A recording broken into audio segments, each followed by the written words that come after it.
We've gone through the process and created or imported all of the FM audit data.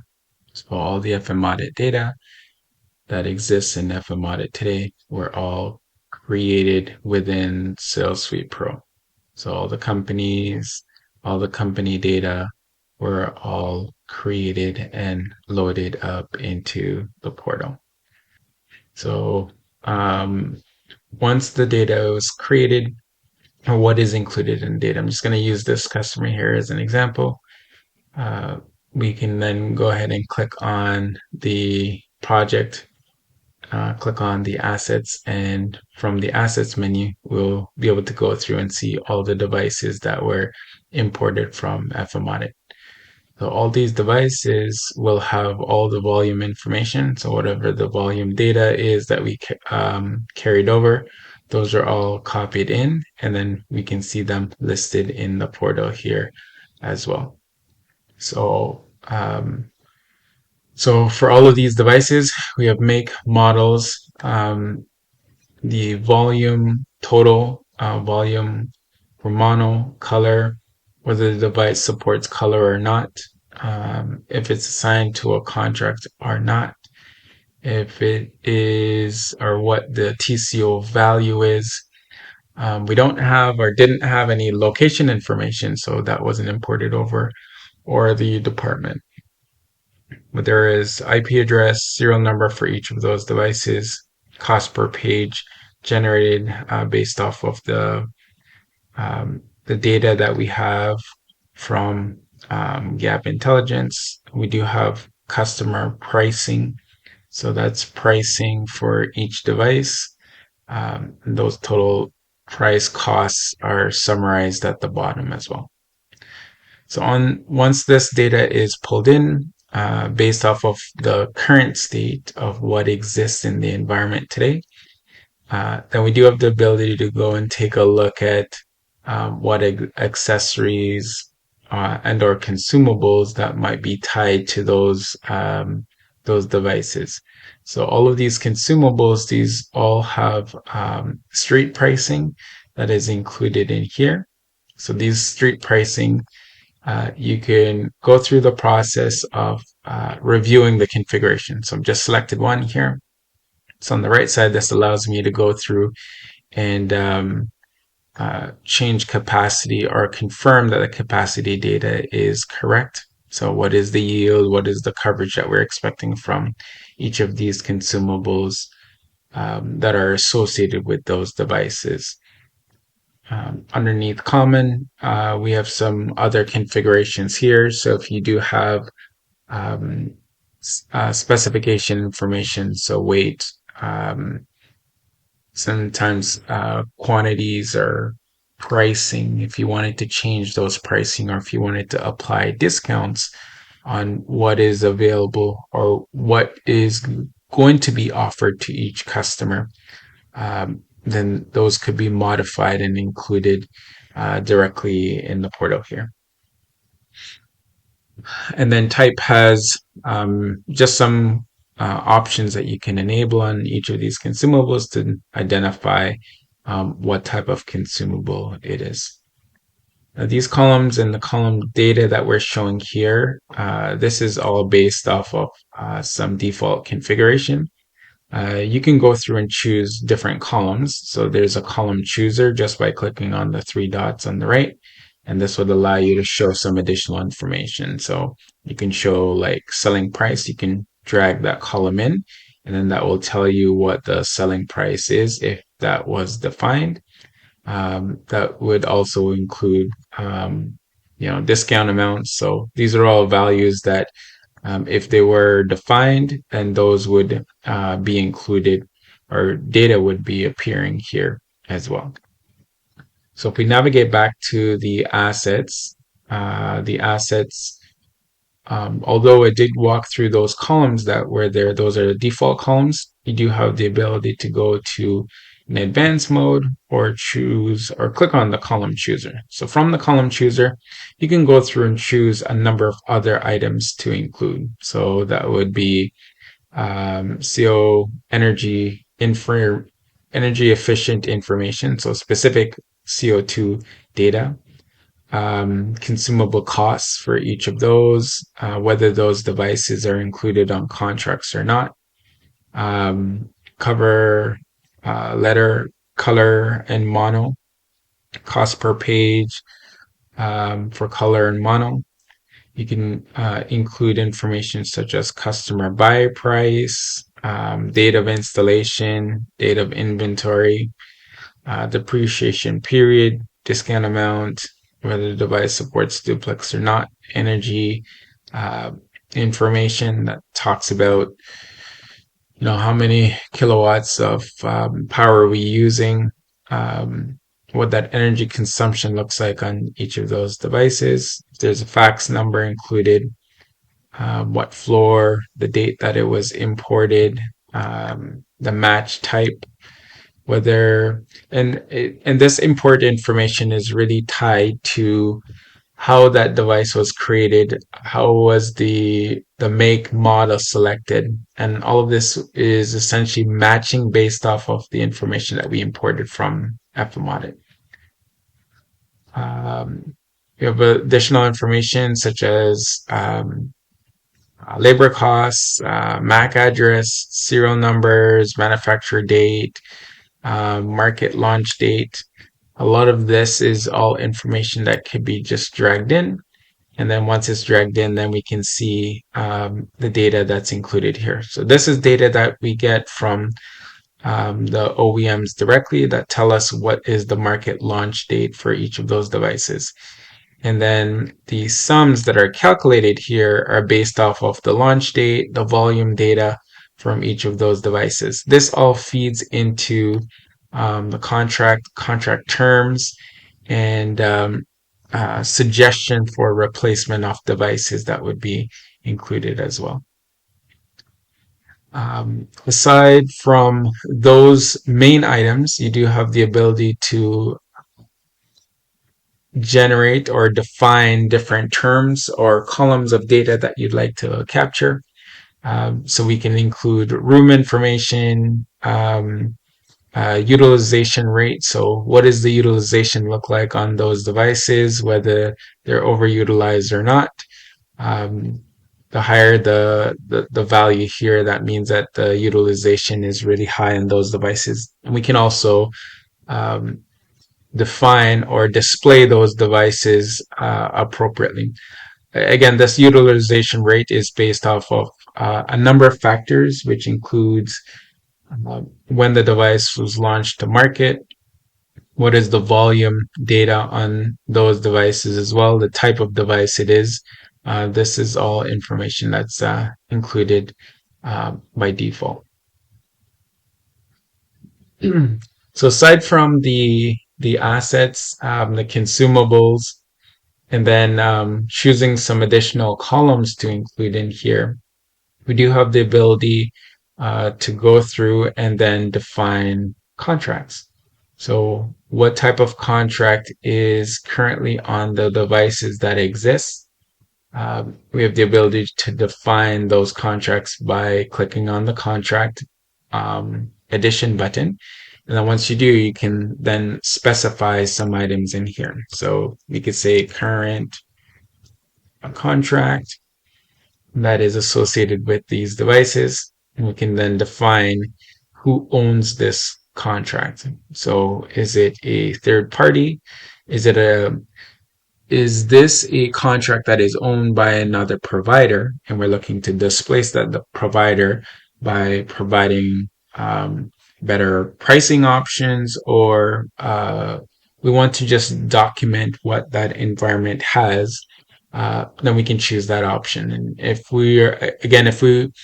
the contract is owned by us, or we own the contract, the terms and details within the contract, we can define that in our own contract, and that would help us to provide better pricing if we have additional devices that we want to include in the contract in the future as well. So let's say we select third-party contract, then we do have a number of items that we can include in here. So is it a device that is rented? Does it include supplies or exclude supplies? Are we leasing the device? Are we including supplies or maintenance with that or not? Um, is it a per page device? Is it purchase device, and maintenance and supplies are included or excluded? So there's a number of options that we can go through and select the appropriate one that applies. So if we did select leasing and maintenance, excluding supplies, then we can define what is the start date. So whatever the start date is, we can go back and select the start date, month, particular date, and then the duration of how long that term is. So once we click on confirm, then this allows us to then select from the list of those devices which ones we want to include on this contract. So we can then select the option. So we can select them one at a time, or we can select the entire list to include and say they are included in the contract or not.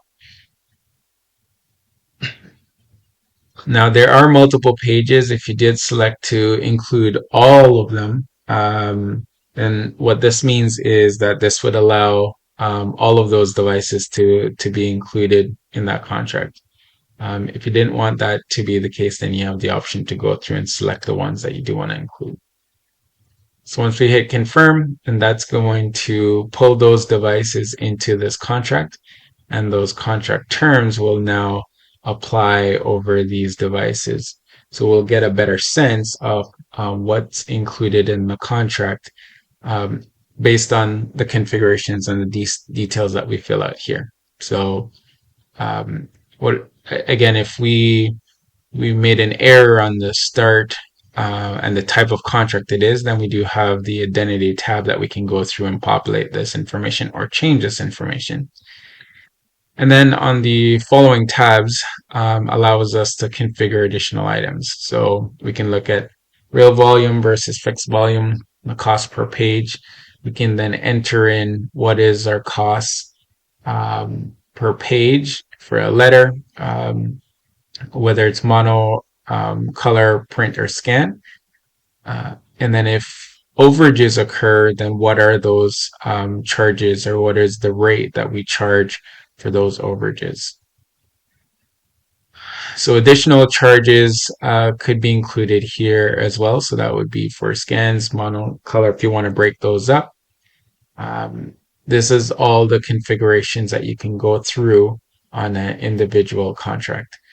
And just so you know, every account does not just have, or doesn't need to just have one contract. It could be there are multiple providers, in which case we can associate the appropriate devices that are per the specific contracts, and it gets us a better view of what the environment looks like today. So with all of this info, then we do have a contract that was defined in this contract. If you were to go and take a look at the report generator, there was a contract that was included here. This is one of our defined contracts that was uploaded in the portal. And it's been branded and customized based on customers' needs. We were requesting a sample contract so we can gather the data from all of these customers and include it in the sample contract. So taking the terms, verbiage that's included in sample contract, and then generated it, creating essentially a template, and then generating the data that we need from each of these customers into that contract. But we were not able to get that contract yet. So this was a sample contract that was defined. We can then go through the process and download this contract. And then once we do, and this allows us to open this up, and this is what the sample contract looks like. Some of this information might not get populated, and this is all fully customizable based off of the type of devices that are included. We can take away the data that we don't need for the devices that we no longer want, or information that we no longer want to include in here as well. So this is why it's important to have the sample contract, because this allows us to specifically take out the information that is not required and include only the information that's needed. At the end here, we do have some energy consumption information. So if we are looking at defining where we are today and then what the future looks like, then this information would get populated. And if we had the option to go through and populate all of the future state contract, then these terms and information here would get populated as well. Based on the account that I have, this is an assessor account, so it's really to allow us to take the information that we have currently based off of the FM audit data and then plot them, include them into what the current state looks like. And then Chris or Jeff would then be able to utilize this information and then generate a future state or the details of the particular contract that would then be provided to the customer. So this is the information that's been included from the settings tab on each customer. We do have the ability to go through and define some additional configurations. These configurations include depreciation period, in terms of months. These are different times that can be associated and they can be modified or removed. These values here all contribute to the total costs of ownership and cost per page configurations that are included or generated automatically when those are pulled in, when the data is pulled in. We can identify what is included on the TCO calculation based on these options here. Most of these configurations are all defaults. The default settings are generally good, but going through the process of selecting the company, the project, and the settings that apply to that project will allow us to make specific configurations for each of these customers that we want to present this information to. If we want to set these values at a global level where it applies to all customers, then there is an option in the top right. So if we click on that setting there, these default configurations could get applied to all, or they're the default. So they would apply to all of the customers. And if we want to make individual changes on a per customer basis, then we can go through the particular customer, the project, and then those custom settings there. On the left side, we also have a dashboard, and this dashboard allows us to take a look at all the devices that we have. And these devices are then broken down into these particular categories. This is really helpful, especially when we want to present or provide improvements to a customer. We can show what the cost savings are or what the improvements are in terms of device, whether those devices are energy efficient or not, or if they are affordable or more cost effective consumables that are included as well. These are the configurations that we have set up. This is what is already in place today and ready to be used. Hey Jeff, I just wanted to create a quick video to show you what your contract generation process would look like. I got the sample agreement, so this is an example of the agreement here. And what I've done is I've actually just gone through SalesFree Pro and I populated a number of items in here. So some information such as the company name, the billing address. As long as those information are populated, then they'll get pulled into the agreement. And then from the models of the equipment, I'm just looking to pull in what are the current models, what are the makes or manufacturers of those models. I want to know what is the total amount of those devices, and then I just added in some extra content here to break it down on devices that are, over 5 years, current 4, 3, 2, and 1. And we can add in some additional items in here, like what is the utilization rate, what are the volumes on those devices as well. So we can populate this with as much information as you need. And then because this equipment agreement for purchase, we can include the terms as well. So whatever the terms conditions are, we define those within Sales Suite Pro, and those automatically get populated out when we run the report. So all of this is already done on the agreements, and then the signature information will come after we populate this. So I've already taken this, I've already loaded it into the portal. So if we go down to report generator, I've already loaded it here. So if we take a quick moment and take a look at the project here in the portal. So I've actually just gone ahead and selected this customer, populate some information in here, so such as the project name.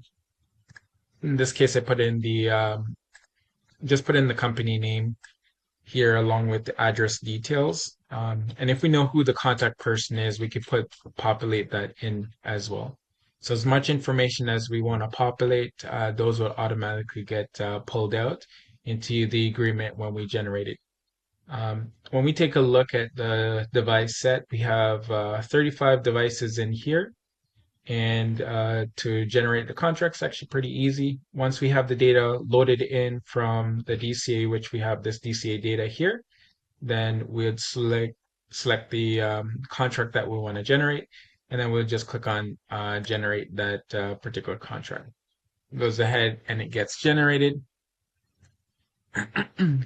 And I'll pull this up here.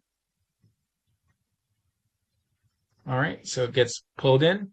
And then immediately, as I mentioned before, as much information as we get populated will be displayed in here.